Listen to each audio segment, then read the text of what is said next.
Bon, salut les amis, allez, je repars dans ma petite série de plugins.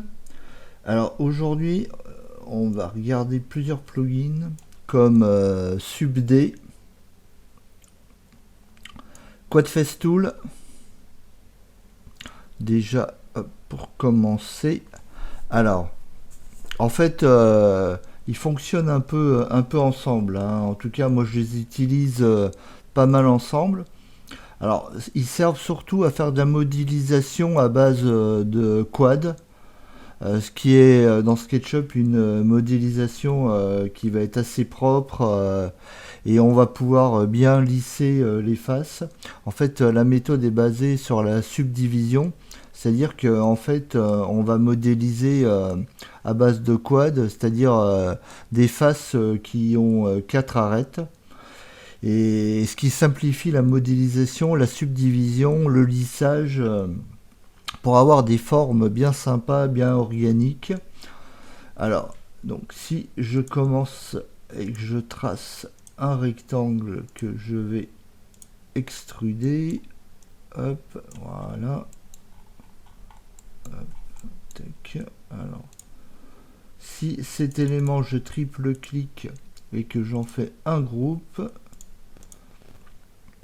si je clique sur le petit bouton de subd, hop, donc en fait il a subdivisé, alors si je passe en géométrie cachée on voit bien, il a subdivisé les faces et en fait il arrondit tout l'ensemble.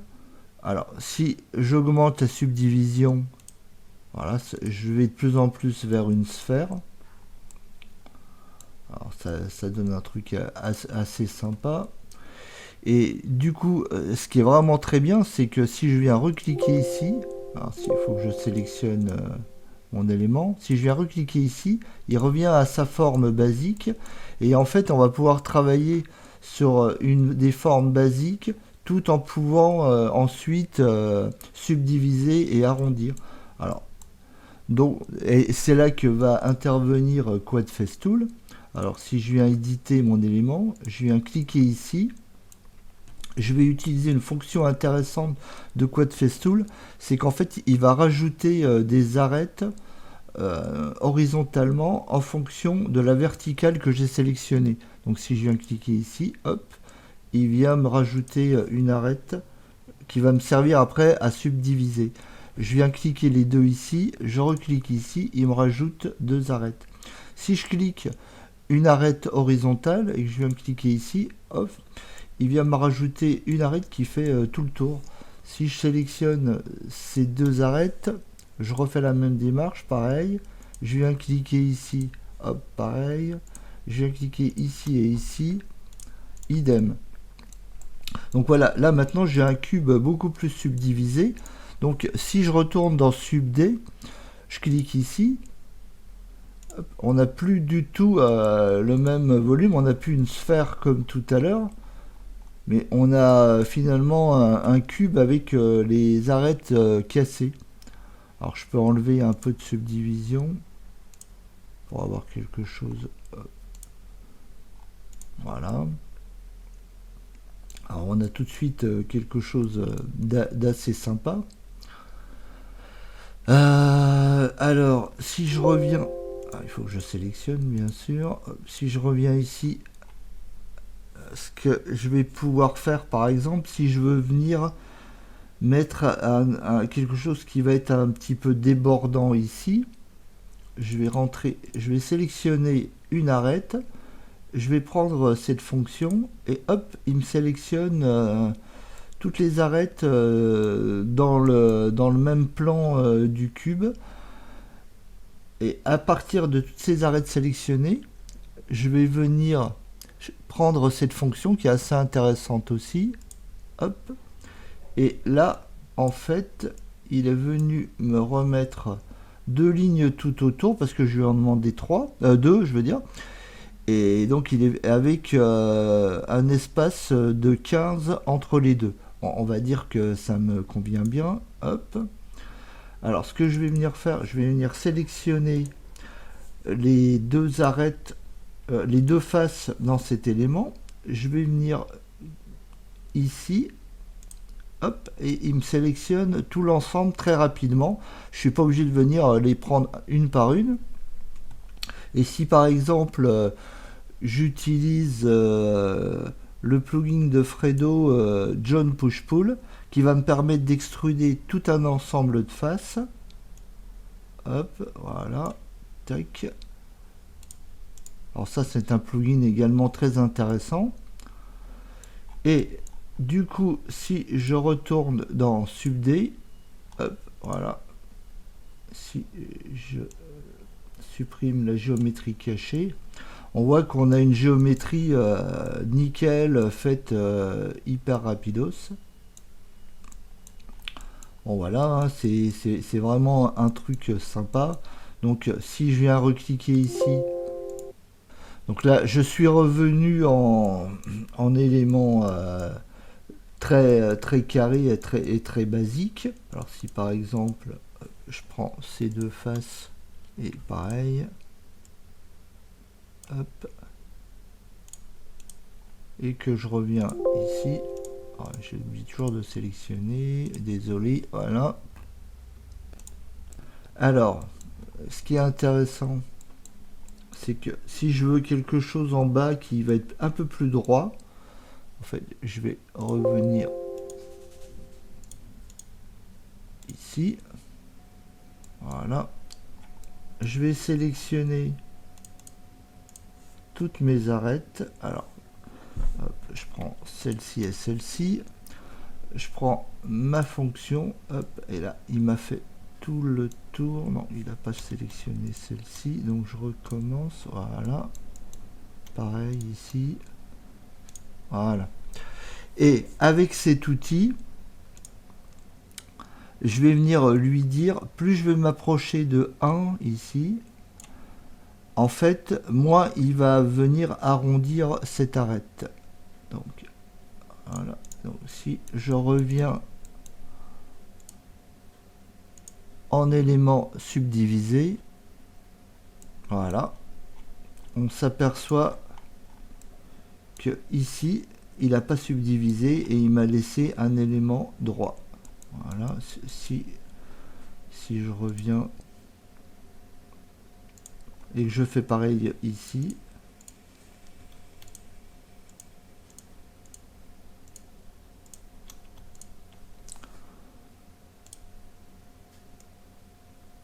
hop, maintenant quand je reviens dans ma subdivision, voilà, en fait ici il ne me fait pas d'arrondi vu que j'ai défini que ces arêtes là resteraient droites. Bon, voilà un petit peu le principe. Donc si je viens cliquer ici, il me lisse la surface, voilà.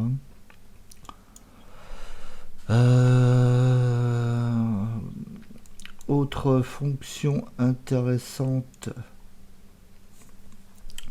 tous ces éléments, donc c'est pour sélectionner des faces, des arêtes, également des arêtes.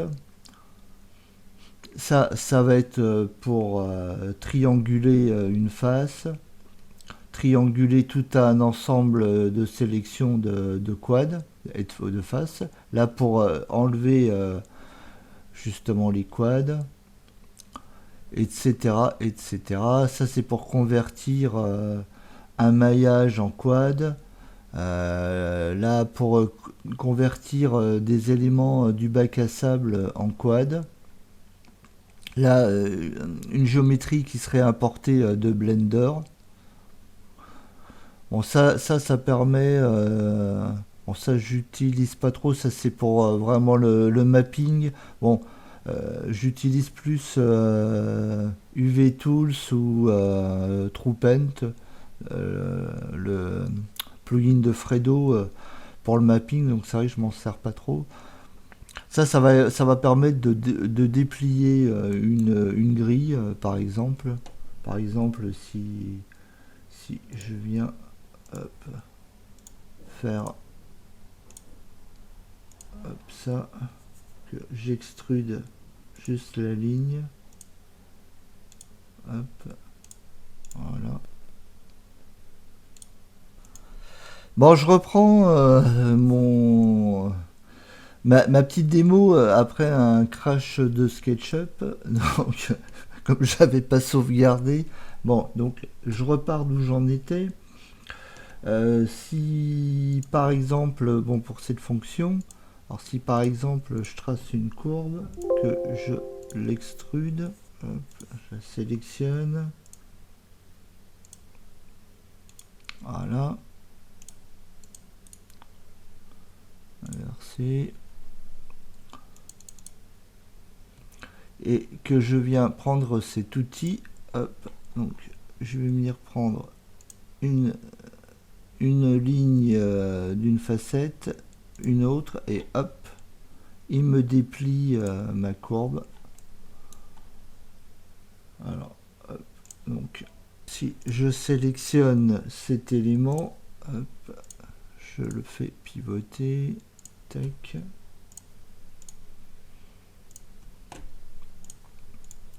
Donc, ce qui peut être intéressant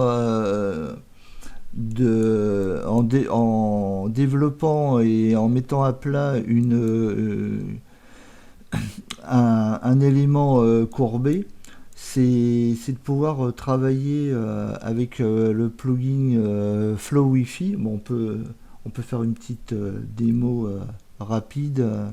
Par exemple, si on veut venir mettre un texte qui va suivre la courbe, un texte en 3D, par exemple, si je choisis, hop, par exemple, SketchUp, je vais faire OK, hop, donc voilà mon texte SketchUp, voilà, je vais le mettre à l'échelle de l'élément, par exemple, voilà. Alors j'ai mon élément de sélectionné, ça c'est un groupe, alors il faut que je fasse un groupe de cet élément, voilà, je vais venir relier ce point à ce point, hop, je vais venir relier ce point à ce point, je sélectionne mes deux droites, je refais un groupe, je sélectionne ce groupe, ce groupe, ce groupe, je refais un groupe, voilà, et cette fois-ci je sélectionne tout l'ensemble et je vais prendre l'extension qui s'appelle Flow Wi-Fi. Voilà, ici, je clique ici, hop. Alors, sauf qu'il me l'a mis dans le mauvais sens. Bon, alors du coup, on va lui faire faire une petite symétrie. Hop, j'efface et normalement, si je fais faire aussi peut-être une rotation comme ça.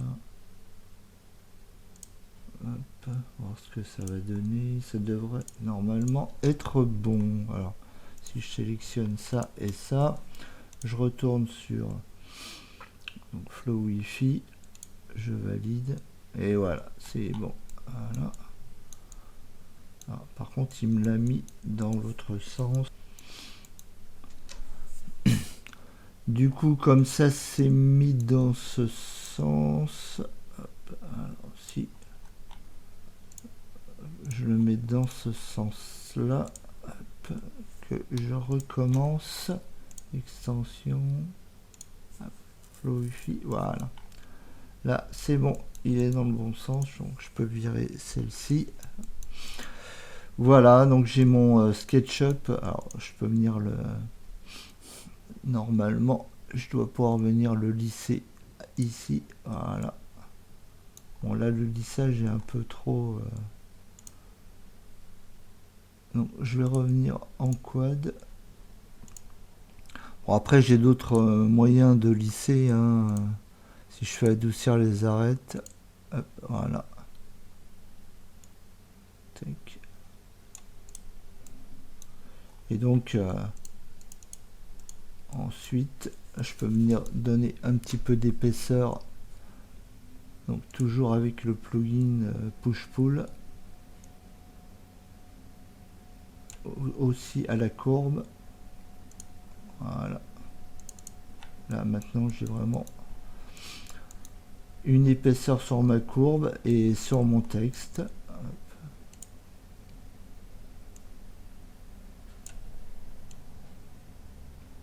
Voilà, un petit SketchUp en 3D mis sur la courbe. Donc voilà encore un exemple de ce qu'on peut faire avec Quad Face Tool. Alors on va prendre un petit exemple. Si on crée un maillage à partir de l'outil bac à sable par exemple.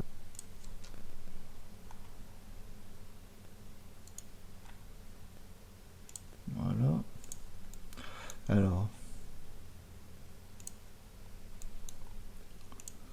une fonction intéressante de Quad Face Tool, c'est que on peut faire apparaître de différentes couleurs les différents types de géométrie. Alors si je clique ici, voilà, ma géométrie devient bleue parce qu'en fait je n'ai pas de quad bien propre. C'est-à-dire que ma géométrie n'est pas à base de quad, sinon tout serait vert. Alors par exemple, si je dessine un carré ici, hop, voilà, il est vert. Si je viens dessiner un trait, hop, ça n'est plus un quad. Si je viens dessiner un trait ici, celui-ci est à nouveau bon. Et si je dessine une forme, hop, comme ceci, hop, là c'est carrément rouge parce que là il y a trop de faces et on ne pourra pas faire une géométrie hyper propre. Donc voilà un petit peu le principe de cet outil qui montre les différentes couleurs.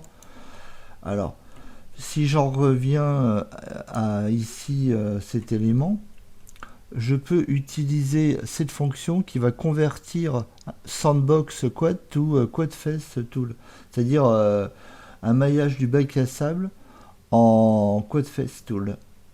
Donc je clique ici, voilà. Donc là ma géométrie est nickel, bien propre à base de quad. On va pouvoir même modéliser avec l'outil du bac à sable. Hop. Voilà. Et si avec ça j'utilise SubD par exemple, voilà, là il me fait une géométrie hyper lisse, nickel. C'est vraiment la base, c'est de modéliser à base vraiment de quad. Donc voilà un petit peu, je dirais, pour les fonctions. Donc si on veut désactiver ceci, et après donc remettre une matière blanche par exemple, il faut que je sélectionne l'ensemble ou que je prenne l'outil TruePaint, voilà, tac et tac, voilà. Pareil des autres faces. Voilà. Et là, comme mon outil est désactivé, à partir de là, je peux redessiner. Hop, je suis à nouveau sur des faces blanches. Donc voilà un petit peu le principe du plugin qui est vraiment intéressant